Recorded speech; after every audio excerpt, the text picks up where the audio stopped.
Voters in Chattanooga have spoken, but how loud was their voice? And was it worth the money spent on an off-year election? You may remember last month Calvin Sneed's Waste Watch report that demonstrated while voter participation is going down, the cost of these off-year elections is going up. Well, now that this election is behind us, Calvin joins us now to see if this trend has continued. Calvin.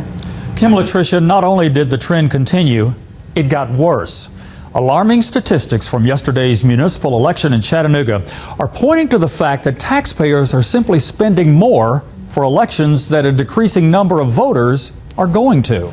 A few weeks ago, voters gave us an earful about the rising cost of holding a Chattanooga municipal election during an off year at an off time. Because they can do it in another time of the year and save the money, why not? When it's pretty simple, seems like to me. Most voters we talked to wanted to know why Chattanooga doesn't hold municipal elections like surrounding cities, who hold theirs along with presidential races and primaries to save money.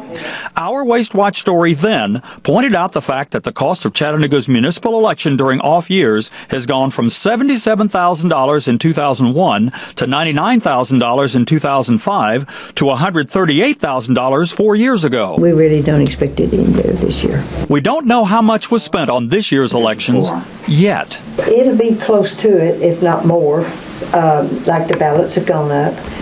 The audit will probably go up. At the same time, voter turnout has gone down each of those years, from 32% to 26% to 18% 4 years ago.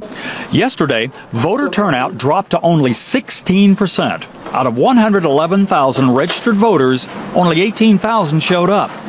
Dr. Richard Wilson in UTC's Political Science Department says it's an alarming trend. If you want to have a viable democratic system, you need to have people actively participating. There's no question about that. As a political scientist, that's clear as a bell. Dr. Wilson says in most elections, the candidates who rally their supporters to get people to the polls normally do well in off-year elections. Democracy suffers if you have low turnout. And with only a 16% turnout yesterday and a rising cost of the off-year election, so will Chattanooga taxpayers. Meanwhile, the runoff election, which will also add to the final cost, will be held for Districts 4 and 9 April 9th. Early voting will be from March 20th to April 4th.